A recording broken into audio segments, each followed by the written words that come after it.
This is WSBK TV channel 38, Boston. And it is time now for the TV-38 mid-morning news, Friday, January 8, 1971. Good morning, I'm Peter Wiggins, and here are the news headlines. Here, Francis William Sargent was sworn in as governor yesterday and devoted his first inaugural address to a dispelling mood of melancholy that poisons a nation's spirit. In an unusual speech that emphasized hope and left details of his legislature program to subsequent messages, the 56-year-old Republican vowed to cheer the citizenry by upgrading government services. Jovial and agreeing of Senate President Kevin B. Harrington, who administered the year off in Bryant, in the ceremonial atmosphere of the crowded House chamber, Sargent sounded a somber note at the outset of his televised speech. When the 39-year-old Republican Donald R. Dwight of South Hadley was sworn in, Massachusetts had its first lieutenant governor in the 2 years since John A. Volpe went to Washington to join the Nixon cabinet. Sargent, who had been lieutenant governor, became the acting governor in January 1965. He's the 62nd man elected governor under the 1780 Constitution. Previous governors were appointed going back to 1620 and the Plymouth County colony. We must be done in despair, Sargent told 800 persons in the chamber, others watching closed-circuit television outside the doors in a statewide television audience. His opening remarks included words like severing doom, cynicism, calamity, discontent, and wringing in the hands.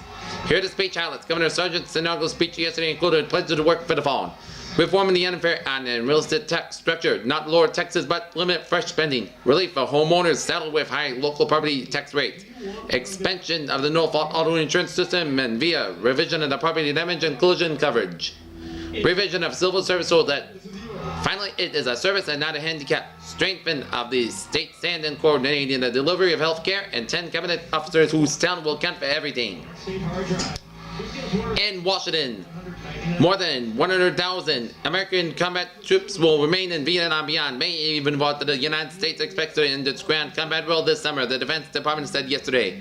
Defense Secretary Melvin R. Laird said in Bangkok yesterday that a major portion of the U.S. forces which have a combat responsibility for the combat assignment will be withdrawn from Vietnam by May 1st, although there will still be combat forces there.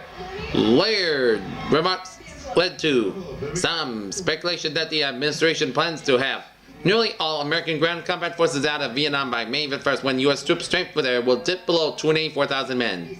Pentagon officials said perhaps half and even more of the Americans remaining in Vietnam after May 1st will be combat trained, although their primary responsibility will be a security role.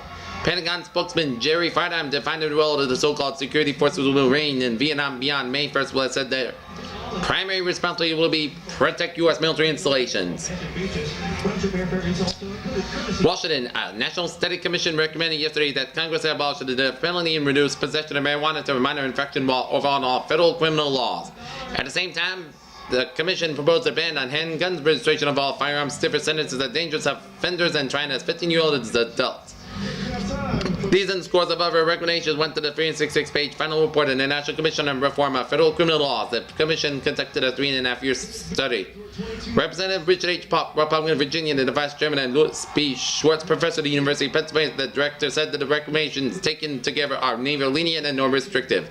Popp said in news conference that he expected the proposal to be introduced in Congress where hearings would be held and the Department of Justice would present its own recommendations. I suffered no delusions, Popp said. The work of the committee is not likely to become the law of the land in the next session of the next 2 sessions.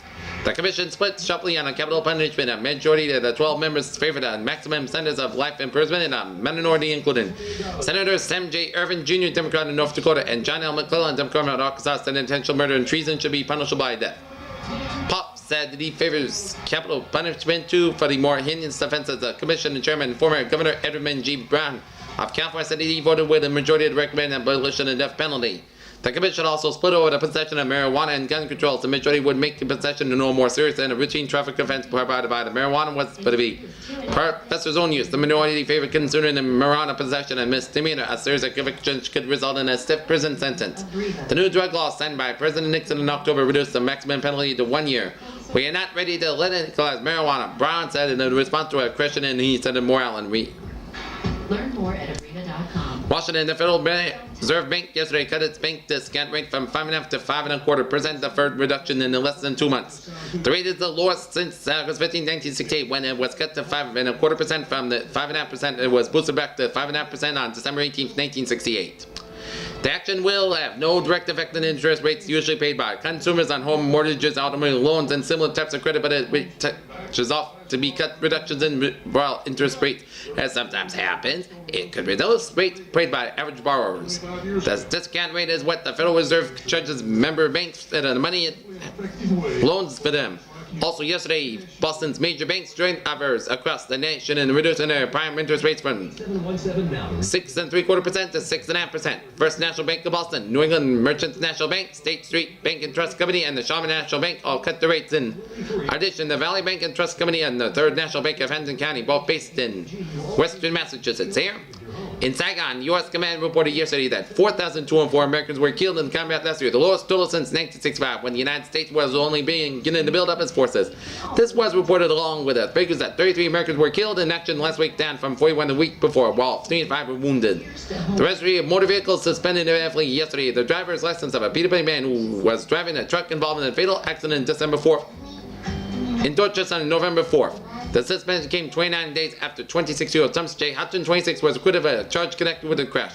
Horton, charged with operating under the influence, was found innocent by Special Justice James J. Mellon in Dorchester District Court on December 11th. In testimony in the trial, the three MC policemen said they considered Horton a danger. Vienna, with its inflation, recession, and the other economic ills beset in the world, were the worst item around these days in the bargain, but despite all that it despair and evidence, bargain hunting is not a lost art. Most savvy hunters are flocking to this old world capital north for low hotel of food prices, but to visit a rambling combine called the Dorotheum, one of the largest, oldest, and most unusual institutions on any continent. It's a pawn shop, auction house, shopping center, and party admission is only whispered fence for stolen goods. There's virtually nothing that cannot be bought or sold in the Dorotheum as long as the items is worth at least $2, considering some of the items in stock that value is strictly arbitrary. U.S. Customs Special agents walked in the Museum of Fine Arts yesterday, and almost quicker than one could say, Raphael Sanzio ordered removed from the wall of a 16th century Italian Renaissance painting valued at $1 million. Raphael Sanzio is the real name of Raphael, the Italian master, in his painting portrait of a young girl that was ever so gently removed from the glass. Beyond glass and carefully created. Customs officials say it was smuggled into the country. The painting later was placed in a safe within the museum and sealed by customs agents, where it will remain until the International Art and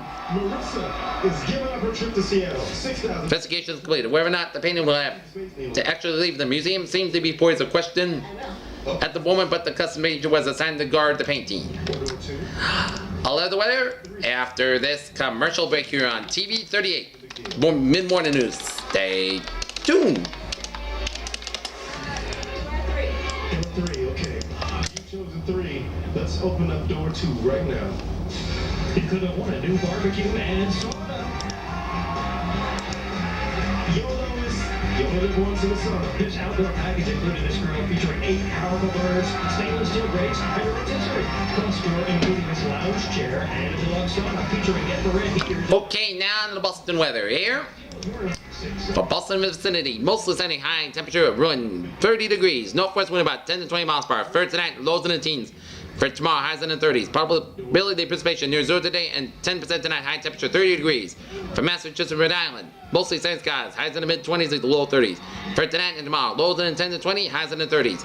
Vermont and New Hampshire, mostly sunny, highs in the 20s. For south, variable cloudiness north tonight. Low 5 below to 10 above. For south, variable cloudiness, snow flurries north tomorrow. Highs in the 20s. For Maine, mostly sunny skies, highs in the 15 to 25. For tonight, low 5 below to 10 above. Fair except the variable cloudiness with a chance of snow flurries north portion tomorrow. Highs in the 20s. Zonal forecast for all zones, mostly sunny, high 25 to 30 degrees. Westerly winds about 10 to 20 miles per hour. Fair tonight and tomorrow. Lows in the teens, highs in the 30s. Sunset, 4:20 p.m. Moon rise, 1:35 p.m. Turn on headlights about 4:34 p.m. High tide, 9 p.m. and low tide, 2:48 p.m. Full moon during 11 at 8:21 a.m. Last quarter moon during 19 at 1:09 p.m. New moon during 26 at 5:56 p.m. and first quarter moon February 2nd at 9:31 a.m.